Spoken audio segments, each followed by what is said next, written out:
Hello, everybody, and welcome to Common Censored 123. This is episode 123. This is the show where we talk censored stories and people, sensible solutions, and common ground movements to fight and build. And sometimes other shit. And that is the voice of Eleanor Goldfield. You say that kind of tentatively, like you're not really sure. No, that was my smooth jazz voice.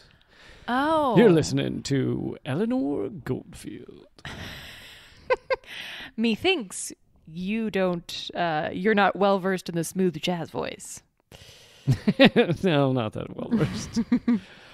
And I am Lee Camp. Thanks for joining us. And let's dive on in. You were definitely about to say, let's take the news from behind. No, it wasn't. Felt like it. Although I think I have called this redacted tonight before, but and then I almost have a heart attack because I'm like, oh shit, do I have to be funny now? By the way, I've been doing, and actually this will serve as a promotion as well. I've been doing a lot more kind of moment of clarity, single news story, live streams almost every day, and people can get every different topic I talk about. They can get it all at leecamp.com, although the live stream is at youtube.com/momentofclarity. But I had several people in the last live stream in the comment section screaming, "Where's Eleanor?" So I think people think I have murdered you and have you in a trunk somewhere. But yes, we should tell the listeners you are still in Sweden. I am still in Sweden, and the live streaming just doesn't really work unless we're sitting side by side, particularly in terms of time, because at 8 p.m. Eastern it's 2 a.m. Swedish time. So right, there's a time difference there. Yeah, but we will be back in the same zip code in at the beginning of September. So indeed. Have no fear, folks. I have not killed her yet. Dun dun dun. The planning is still in place. Cue the Hitchcock creepy music. But we hope everyone's hanging on out there. I think that's the best we can hope for now. Things are getting worse and worse economically, as anyone with half a brain knew they would. I did a segment on Redacted Tonight either last week or comes out this week. I don't know. I can't remember. But 80,000 by the end of July, Yelp is estimating 80,000 American businesses have gone out of business. Like, they closed for the pandemic, not knowing they were going to go out of business, but they are never opening again. Right. And that's just through the end of July, and that's with all of the stimulus. So I can't imagine I don't know what's on the horizon. And yet, I want to start off with what we're so excited to see at this Republican National Convention. I just, once again, I have to tell you, Lee, that I very much envy your stomach of steel. No. No, it's not that. I mean, I also don't give a fuck. But I have to commend you on your incredible... Like, you freaking nickname you Ironsides, because your ability to watch this and not like projectile vomit continuously throughout the entire episode is really commendable, I think. I do. I just have a bucket with me. Which reminds me of there were these god-awful, when I used to do stand-up comedy in New York City, the worst shows of the year were these prom shows where all of the New York high schools would like basically rent out comedy clubs for like midnight on a Thursday or something, and they would send the kids there so that the kids didn't go and just like fucking murder people. And so they would send them to these comedy clubs. And the worst one I ever did was at Dangerfield's Comedy Club. And the kids came in and they were, just the dregs of humanity. It was Jersey Shore, but without the cameras on. And they all come walking in. They're already drunk. They all have flasks in their jackets because they're not going to be served alcohol. So they all have flasks. And Dangerfield is aware that this is how this works, but they make a lot of money, so they don't give a shit. and they put buckets out around the room for people to vomit in. Wait, what?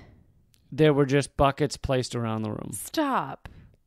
And I didn't see anyone vomit in any of them, but that's why they came out with a load of buckets and placed them around the room. Wow. And it was probably the single worst show I've ever been on. Like, literally, you couldn't say 2 words without somebody just yelling stupid shit. And it was meaningless. It was like God. someone... It was the equivalent of... I know this is a crazy tangent, but it was the equivalent of if someone said, can you just babysit for 20 minutes? You're on stage for 20 minutes. Can you babysit 120 drunk 16-year-old Jersey Shore kids in a room and just babysit them for 20 minutes, and then we'll switch you out with a new babysitter? It's also mind-boggling that they would be like, oh yeah, we know that they're shit-faced, therefore we're just going to put buckets out for them. I mean, wow. Well, Dangerfield's more than most clubs didn't give a shit about the quality of the comedy. They just wanted the income. They didn't they would put the worst comedians up. Another famous story. I'm continuing down this tangent because I feel like people are probably enjoying this to some degree. I mean, I am. I don't know if anyone else is.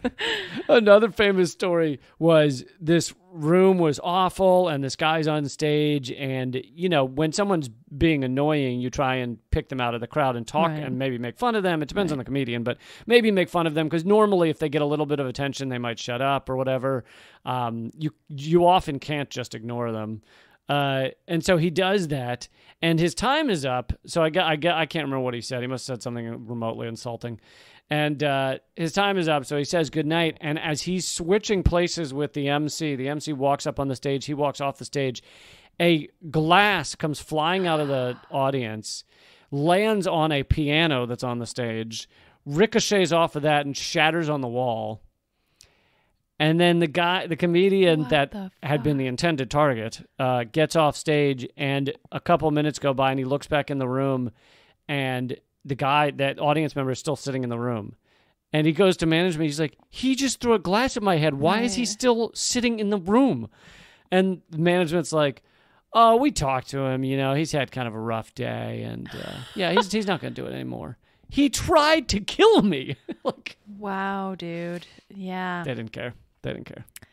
No, it's pretty amazing. I mean, I know that in the comedy world, it's probably similar to the music world, but how horribly bands or artists are treated by management of clubs. And it's like, you're the only reason you're here is because I'm here, asshole. Right. No, it is true. I'd say 1 out of every 10 people running a comedy show is actually a good person that cares about the comedians. Anywho, I just wanted to compliment you on your ability to watch the RNC, and somehow we got into that. But that was This is not much of a tangent because they do put buckets around the RNC for people to puke in. So the RNC is this week, and the first speeches are tonight. And literally, they've already decided, because normally before or during the day on Monday, they meet and have negotiations on the platform and decide what the Republican national platform is. They just decided there is no platform this year.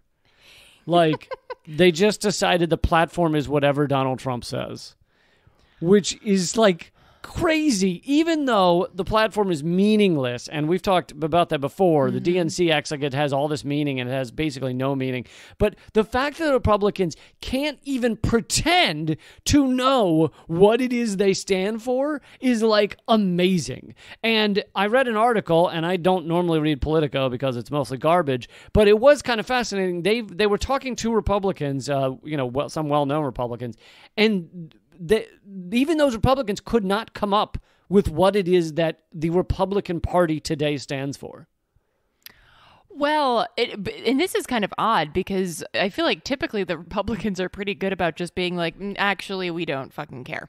So it almost seems kind of out of character that the Republicans wouldn't just stand up and be like, our platform is, we don't fucking care about you. But I guess it's kind of odd that they wouldn't. But there's also, I'm also wondering if it's kind of like they're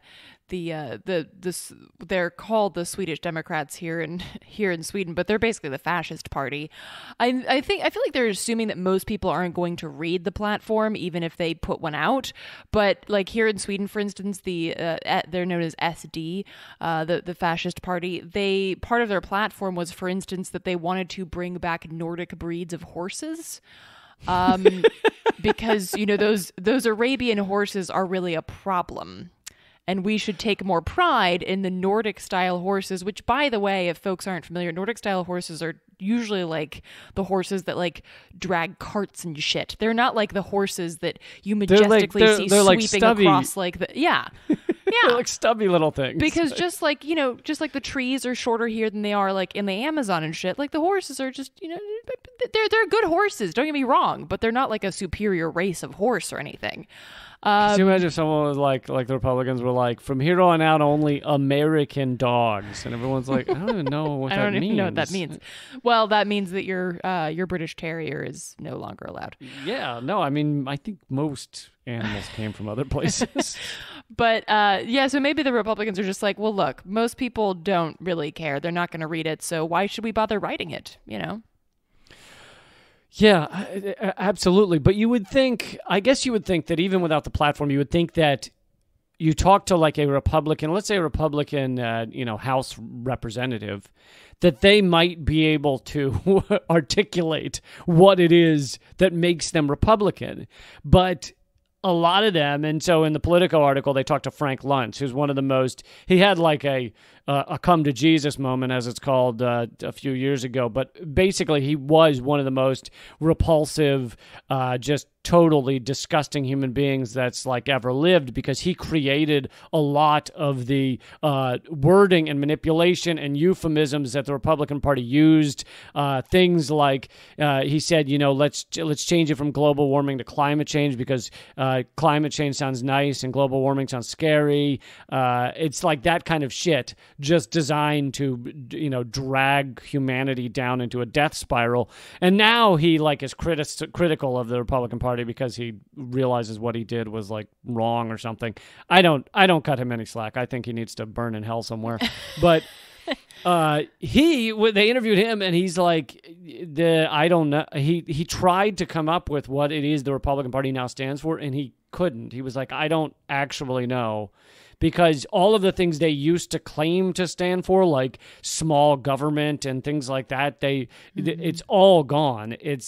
I mean, you honestly can't articulate it unless you just say, fuck non-rich people, I guess. Well, but I mean, that also, the DNC has the same problem. I mean, the things that they are supposedly meant to stand for is not at all what they stand for. And I mean, but they just keep saying it. They're just like, yeah, I mean, we care about people and we want you to, and then. But it's funny, they are somehow worried that that the platform is going to come back to haunt them, because they like added on the platform that they were going to stop something like subsidies to big oil, and then they removed it.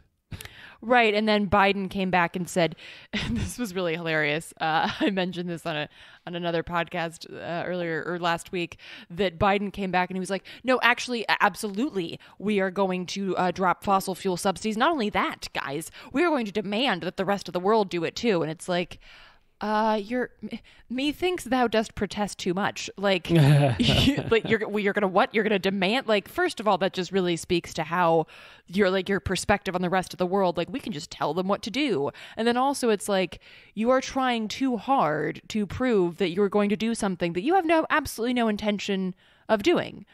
And so it's just like this, of course, it just speaks to like whatever you say on the campaign trail is bullshit once you get elected, like we saw with Obama and universal health care, for instance.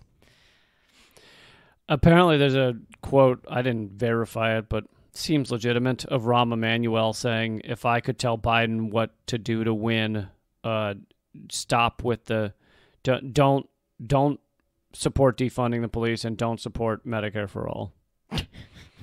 That's what he believes would win. Well, I mean, Rahm Emanuel, He's a special specimen. Yeah, shithead Democrat who was Obama's chief of staff when Obamacare was put forward, and apparently, according to many reports, he was the one that like walked into the room when they were deciding what to do for healthcare, how to change it, and just said universal healthcare is off the table. Forget it. And basically, went to the insurance company and was like, "How do we get you guys to be excited about this?" Help us help the people get nothing. So, in place of the DNC and the RNC, let's talk for a moment about Movement for a People's Party, that convention coming up. Our friend Nick Brana basically created the Movement for a People's Party. And don't worry, for those of you who I know there are some, and I feel I feel these people's heart is in the right place, because it includes my parents and stuff like that who believe a lot of the things that I believe and stand for very similar things, but they feel like, oh, we just got to get Trump out of office. Now they're wrong. That's not going to fix things, but I think their heart, if not their brain, is probably in a good place. And Movement for a People's Party is not running a presidential candidate. So you can support this movement and you are not, it's not an active campaign against either the Republicans or the Democrats in the presidential contest. Now, in the long term, it absolutely is an active campaign against the Republicans and the Democrats. Right. And do you want to talk about it? I do, but before that, and this is not meant to like, as the kids say these days, I'm making myself sound old again, but throw shade. This is not meant to. Are you throwing shade at me? Which the first time I heard that, I think it was like somebody who was like 17 or something that said that to me, and I was like, wait, but I actually like the shade. I'm not really a direct sunlight kind of person. Like, I really like I like it a little bit cooler, like usually 10 degrees cooler than anyone else. So I prefer the shade. You know what I like is that even though you're younger than me, you somehow come off sounding older, where you're like, I've never heard of Cardi B. And I'm like, totally I've never actively listened to Cardi B, but I do know she exists. Yeah. So I like that you make me sound young somehow. My job, Lee, is to make you feel youthful. This is I'm here for that, okay? What is this tickety-tockety I've heard about? Well, I've also never used that. But hey, I have heard of it. So, you know what? Baby steps towards the 21st century. But so you didn't know we've already put out a bunch of viral common censored dance numbers? What, you and the cat, or? So this is not meant to, as it were, throw shade on your parents or anybody who has like their heart in the right place. But these are sharp words that are very true. Someone posted this the other day, and I thought it was rather well put. You don't miss Obama. You miss the validation of your complacency. You miss neutrality being an acceptable position. You miss the consequences of your ignorance not being so apparent. And I think that for a lot of people that very much rings true, particularly people who are privileged in such a way that it doesn't matter who's in office, right?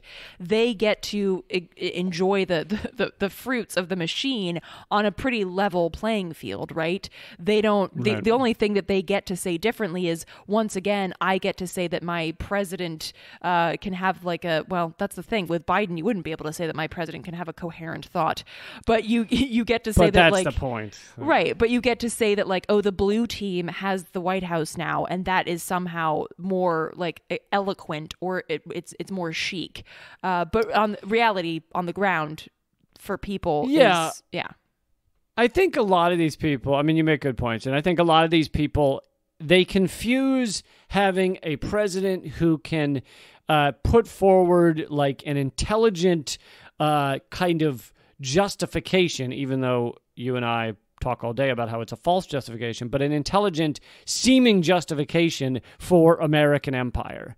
And so they confuse that Donald Trump can't do that. He can't, he is destroying the systems of government that effectively ran this machine of empire for so many years, and, accidentally. And so for them, they think that if the machine could just run smoothly again, then we could get back to having a country that cared about people and et cetera, when in fact, like you and I know, you dig down a little deeper and it wasn't a country that cared about people, and it was horrible things. And people point out that Joe Biden is responsible for locking up far more basically innocent people. I mean, I call nonviolent crimes pretty goddamn innocent. Innocent people than Trump could almost ever hope to do.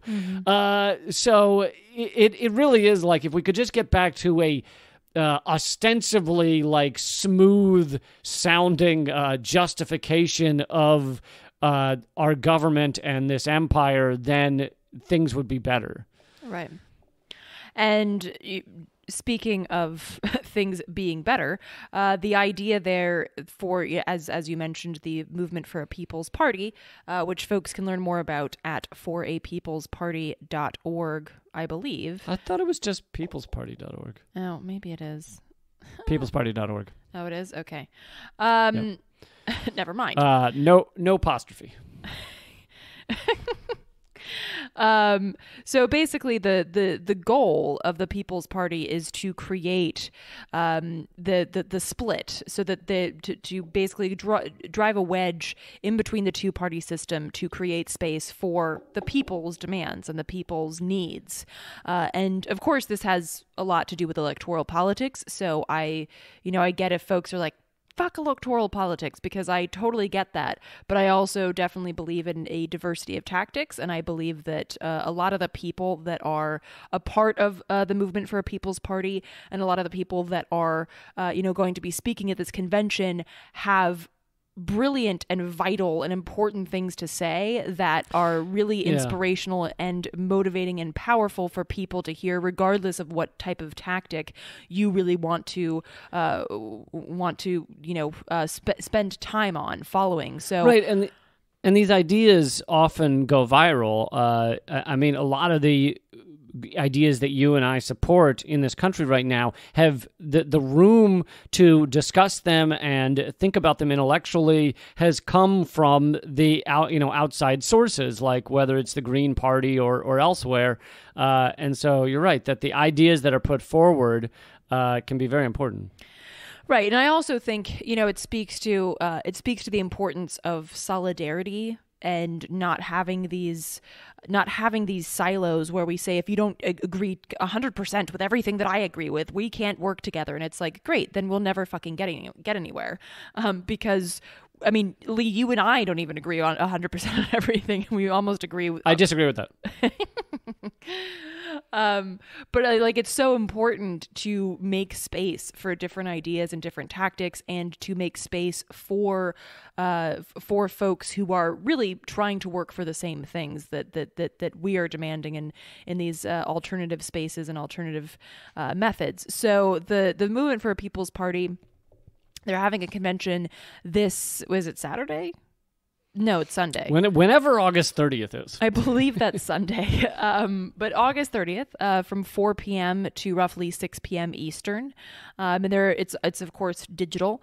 And you can find information about that if you go to peoplesparty.org. And there are going to be, again, some brilliant folks, including Cornel West, Nina Turner, Danny Glover, and Susan Sarandon, apparently, which I'm sorry, but every time I hear the name Susan Sarandon, I just start singing that song from Rocky Horror Picture Show. Touch me, I want to be dirty. So wouldn't that be great if that's all she did was that and she just left? I mean, she's done so much good work, but that's the film for me of her. It's also just like an amazing film. Also Marianne Williamson, Mike Gravel, two former Democratic presidential candidates, which shows how, even former members of the Democratic Party are saying, fuck this shit. Then Nina Turner's a Democrat, isn't she? Oh, yeah, as well. Mm-hmm. Also, the two main keynotes is they're going to play a clip from my comedy special, and Eleanor Goldfield. Eleanor Goldfield will be speaking. They will not be playing a clip from my comedy special, however. I said Eleanor Goldfield will speak. Speak. Yes, I'll probably be doing a spoken word piece, just to mix it up a little bit. So again, y'all can go and sign up for that. That's happening on the 30th between 4 and 6 p.m. Eastern.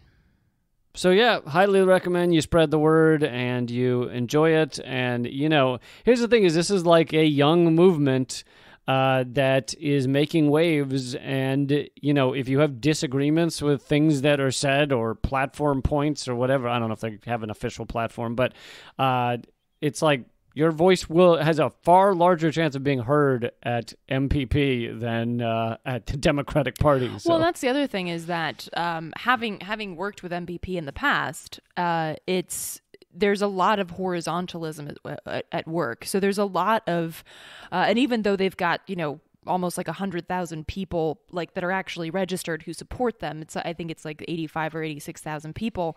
They are working very hard to maintain a sort of flat structure, which is really difficult. Even, for organizers who know, it's like even with fucking like 40 people, you're like, So yeah. It's really powerful, the work that they're trying to do to not just like put up a third party, because of course there are other parties, but the really powerful attempt to not replicate these systems of a hierarchy, to instead try to maintain this inclusive and flat structured system so that everybody's voice is actually heard, and so that this could also be one of those places where we have these important conversations that we're already having in other spaces, but hey, why not have them in more? Have those conversations about how do we avoid going back to their quote unquote normal? How do we ensure that our communities stay safe? Like, what ways can we work around this two-party system? So I think regardless of whether your heart or head is in electoral politics, this is a great space to have these questions and connect with people who are also feeling the same things that you're feeling and having the same concerns and demands. Damn straight. Let's move on to a birthday announcement. I know, some good news. He's dead, but it's good news anyway. He didn't like die a horrible death. It wasn't our fault, was it? No, and it wasn't. I don't think it was that recently. I don't actually know when he died, but anyway, in 1922, it was like 7 or 8 years ago. August 24th, 1922, Howard Zinn was born. And for those of you who aren't familiar, Howard Zinn is an incredible historian and author, but probably most famously wrote A People's History of the United States, which sets the record straight on a lot of fakaked, whitewashed, and straight out lies about U.S. history in particular. And one of my, actually, you can share what's obviously your favorite quote, Lee, but my favorite quote from Howard Zinn is, "The future is an infinite succession of presents, and to live now as we think human beings should live, in defiance of all that is bad around us, is itself a marvelous victory." Mm-hmm.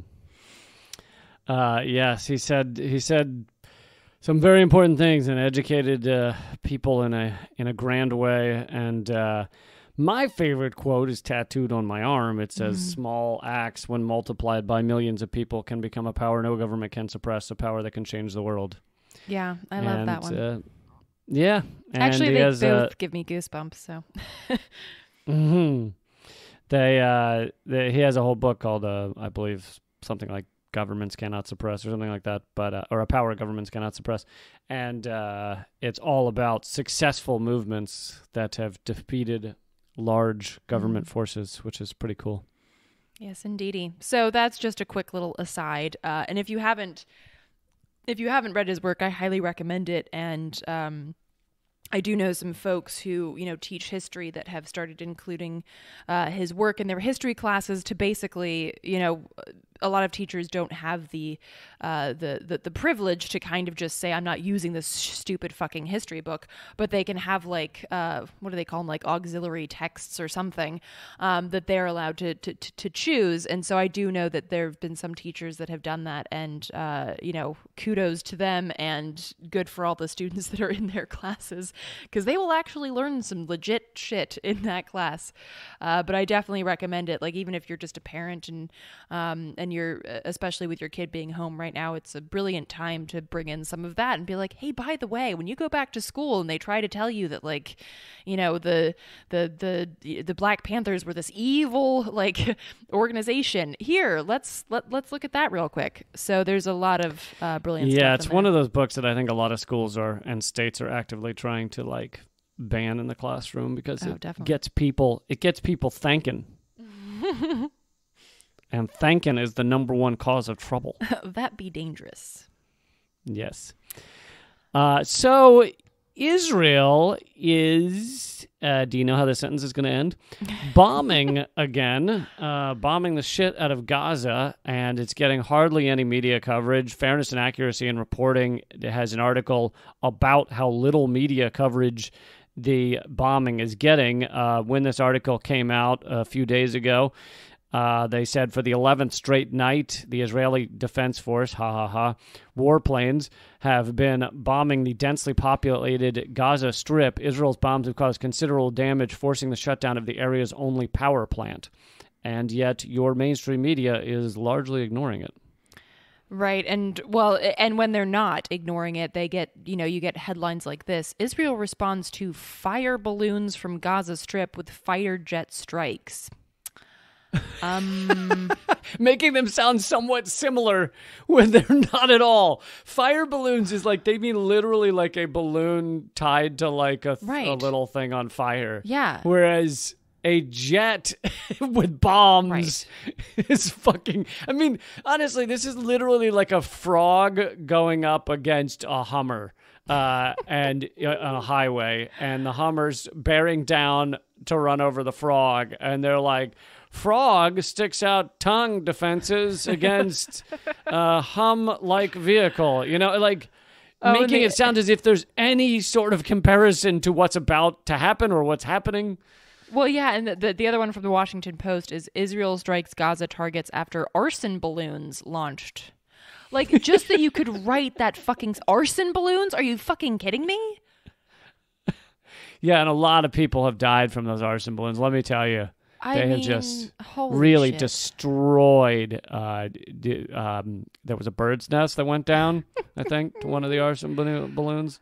Yeah, no, it's just, it is really, I mean, this is like, if you're, speaking of teaching, if you're looking for an inlet into media literacy, this is perhaps the most obvious and most like grotesque example of propaganda. The way that they really desperately try. I mean, an arson balloon, that doesn't, like, they're trying so hard to make this shit sound like it's an even it's an even retaliation when Israel bombs the fuck out of Palestine after keeping Palestine and Palestinians under an oppressive apartheid rule for 70 plus years. So right, so they try and make the a balloon with a twig on fire sound like something really like some sort of James Bond weapon, arson balloon, and then they'll be like, and Israel responds with tomahawk, so that people envision like a hatchet being thrown back, when in fact it's like a fucking Hellfire missile or some shit. Mm-hmm. But speaking of media literacy,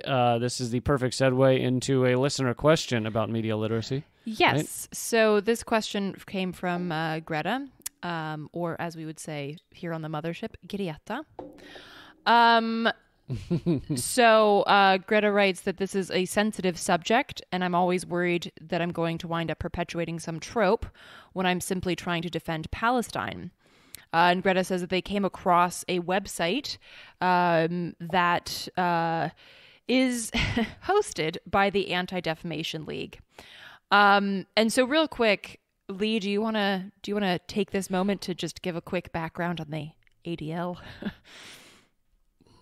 I mean, I don't have that much background on them. But I was going to say that basically she's asking about the difference between anti-Zionism and anti-Semitism.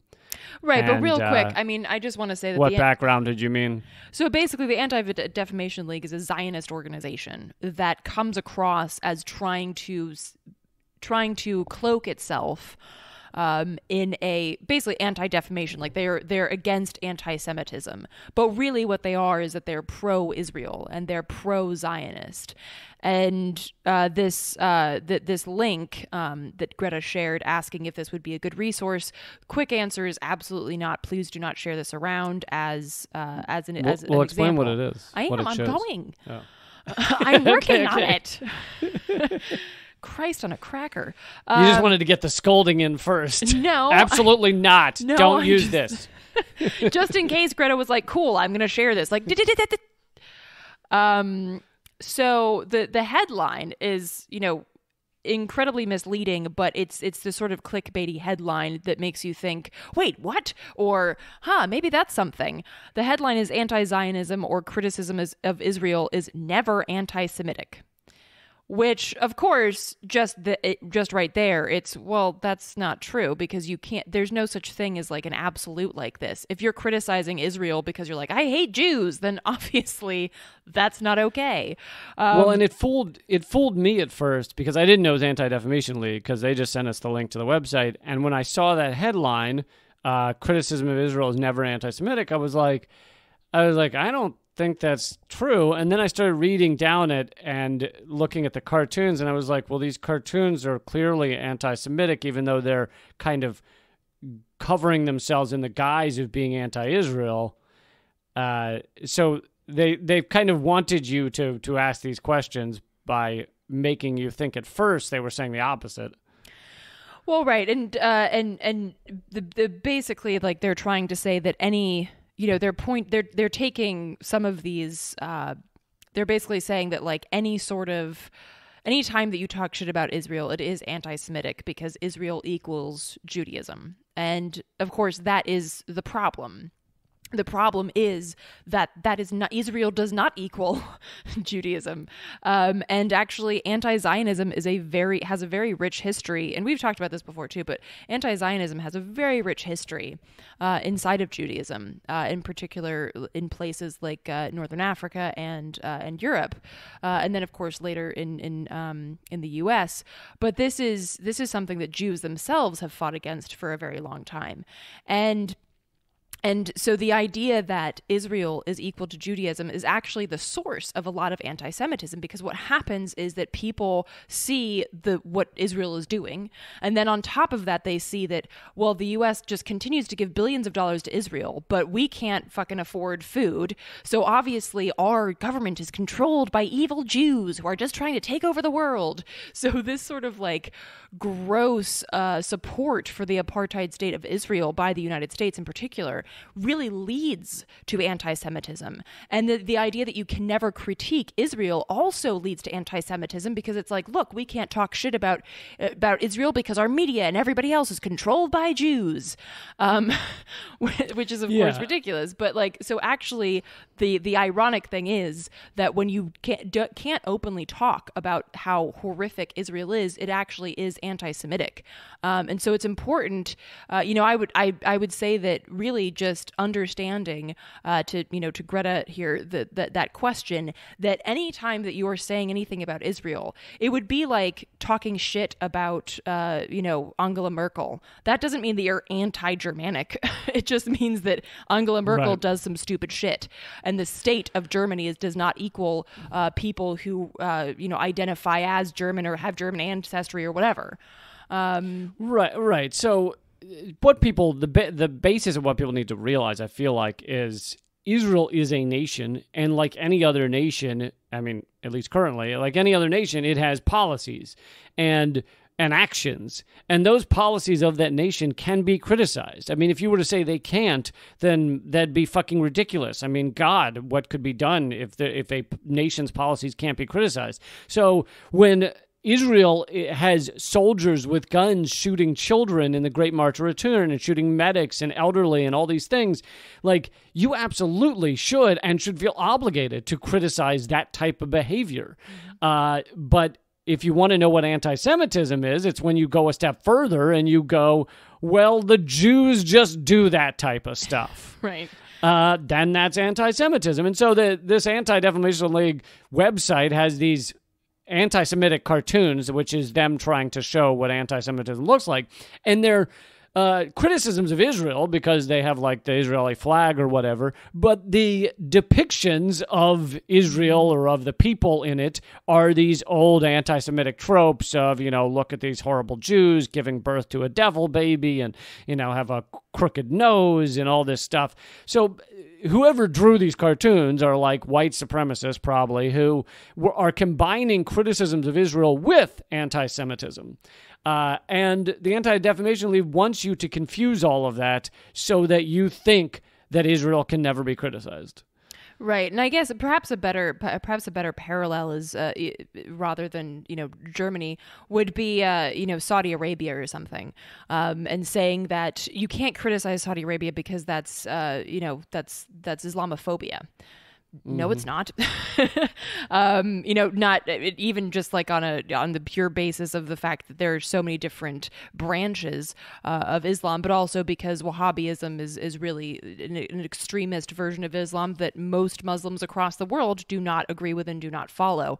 And so this sort of understanding that we need to openly critique Saudi Arabia, we need to say that this is not okay. It's the same thing, but if we go a step further and say because Muslims are horrible human beings, well, that's fucked up.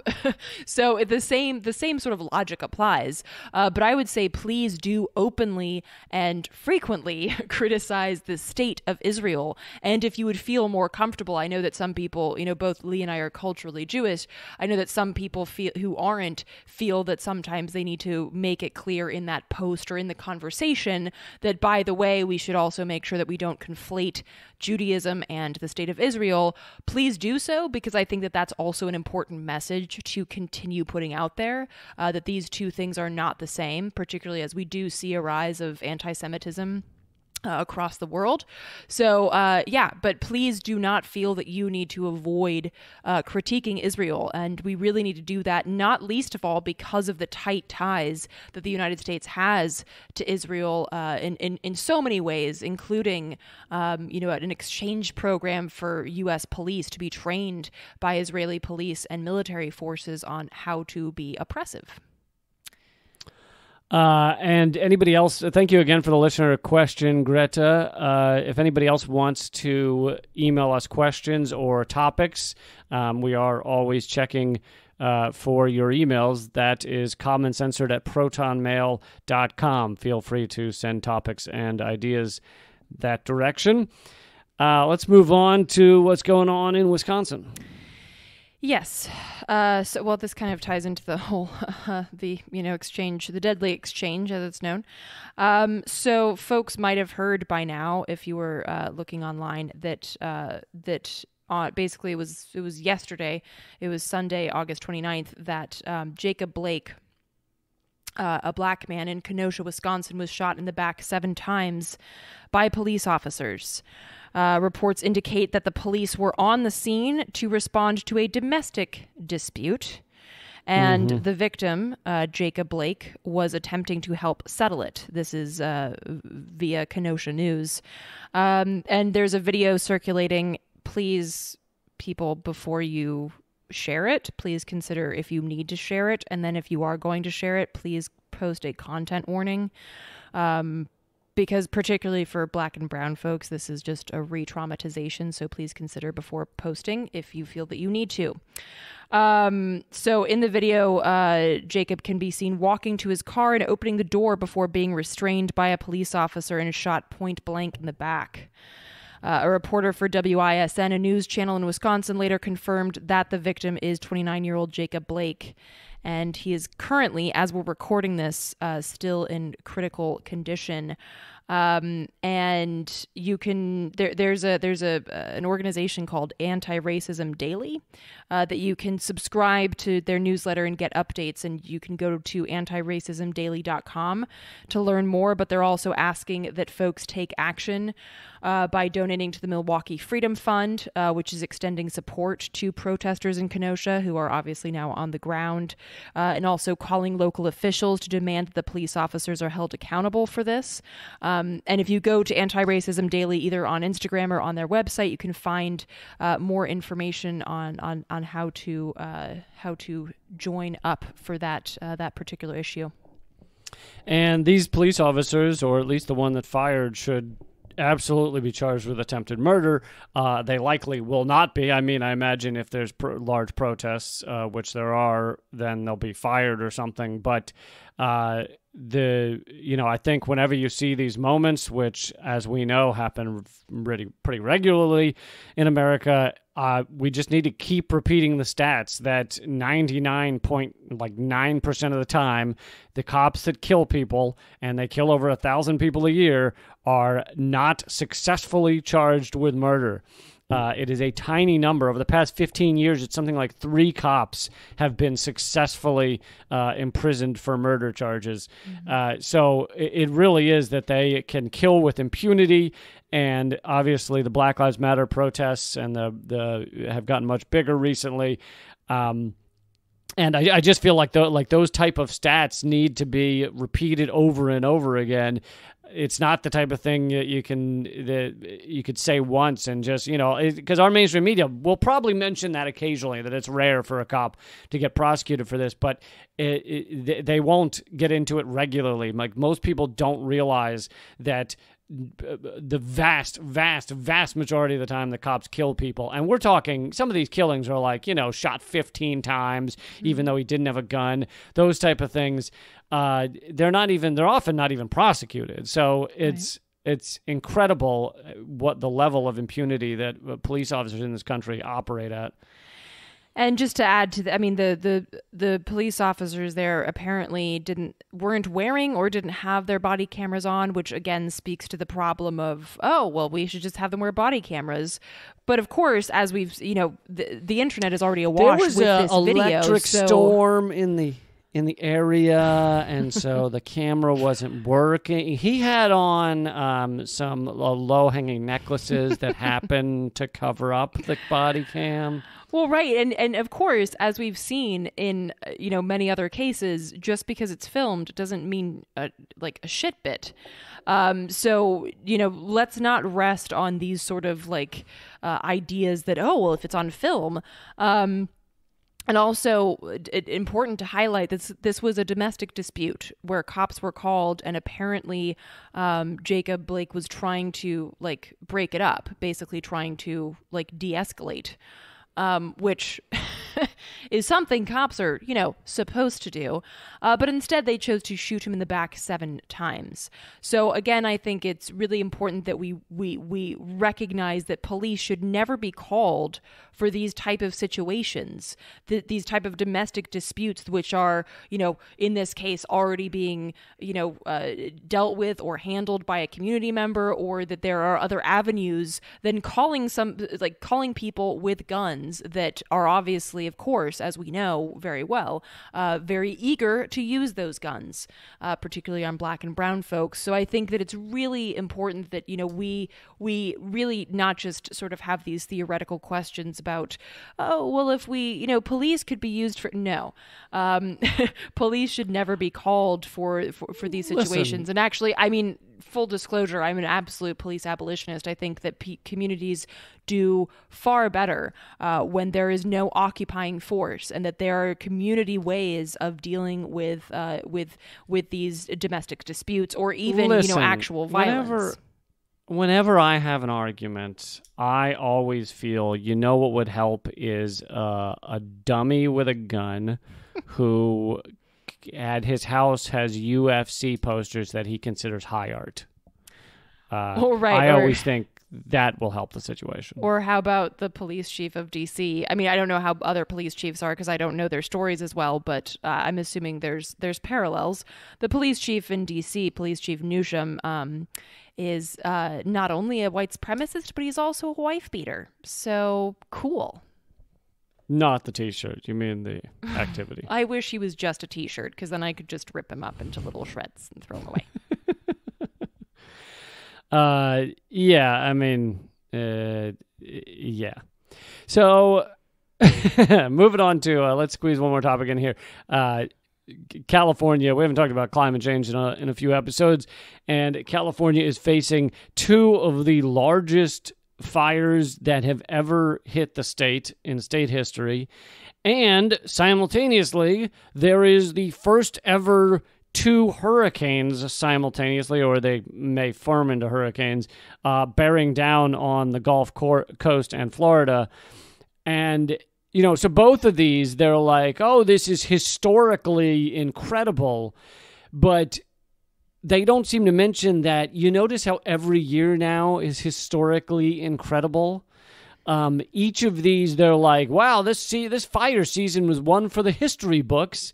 And it's like, no, because it's not. Because next year it'll be even worse. And people are not going to go back and read about the great fires of 2017 because they had the great fires of 2018 and 2019 and 2020. Right. So I think we have to understand this is the new normal, and I don't mean that in kind of like a get used to it and just go about your lives. I mean, like, this should absolutely change the way we all live. Our lives should, to some degree, be a lot less about what we thought they were about and a lot more about how are we going to turn this into a sustainable planet. Right, absolutely. We shouldn't accept, and again, this circles back to the issue of media literacy. You look online and you're like, it's the worst storm in 100 years, but you said that fucking last year. So then it's the worst storm in 11 months. That's right. What that means. So it's important that we're able to look at how these things are couched and understand that the extreme effort to mitigate the severity of the situation should rather be spent on trying to mitigate the severity itself, not just how it looks, but how it actually is. So yeah, it's I think I fucked up how that came out in my through my face hole, but in my brain that sounded pretty good. But what I meant is that maybe I wasn't paying close enough attention. I didn't feel like I was dizzy at any point, but no, but I just assumed that you're kind of like half paying attention. So well, listen, just because I have these finger puppets out does not mean I'm not enjoying this podcast. But basically, like, it's so important that we not lose sight of this, particularly. I mean, I know that, like, with everything else that's going on, it can feel so heavy to then be like, oh, one more thing that I have to fucking pay attention to while I'm trying to desperately figure out how to pay rent.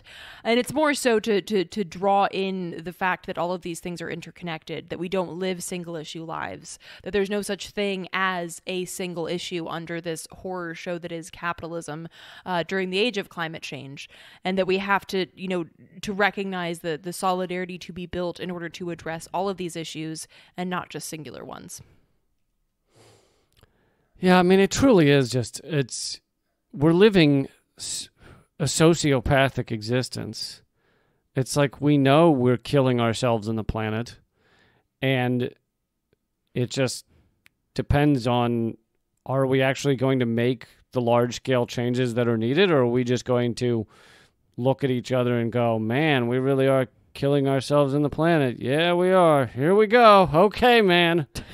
I mean, it's bizarre, and it's like, I feel like even right-wingers, like, most of them now understand, even if they may continue to deny climate science, they still can look around and see that, like, there's massive fires and hurricanes, and that the soil on their farms is not producing like it used to, and various things like that. You'd think that even they would be like, yeah, I don't know if we can keep living this same way forever. Mm-hmm.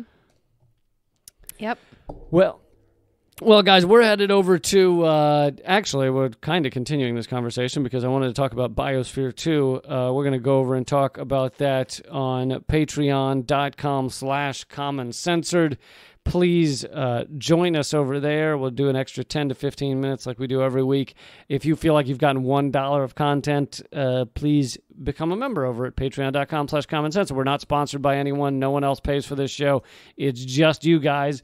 And the other thing I wanted to note, which I said at the beginning, is that I've been doing a lot more Moment of Clarities, short 15, 20-minute videos almost every day on various news or topics that are breaking news. And you can get those every single day at leecamp.com. So if you wake up or you go to bed or whatever, if you just regularly go to leecamp.com, you'll get a new story every day. So please join me over there. And how about your stuff? And my stuff, the overarching my stuff is over at artkillingapathy.com. I currently have a deal on for the month of, the rest of this month. For my film, Hard Road of Hope, is now available for 50% off. So it started at a sliding scale of $5. Now it starts at a sliding scale of $2.50. That's actually at hardroadofhope.com, right? Yes, hardroadofhope.com, and you just type in the word Matewan, which is Matewan. This is also up on my Twitter and everything, and my Instagram and Facebook, so you can find that information there as well. But as always, or again, if you're part of an organization or an educator that would be interested in screening the film, I'm currently working with a few different orgs to set up screenings of the film, so please reach out to me over at artkillingapathy.com if that's of interest.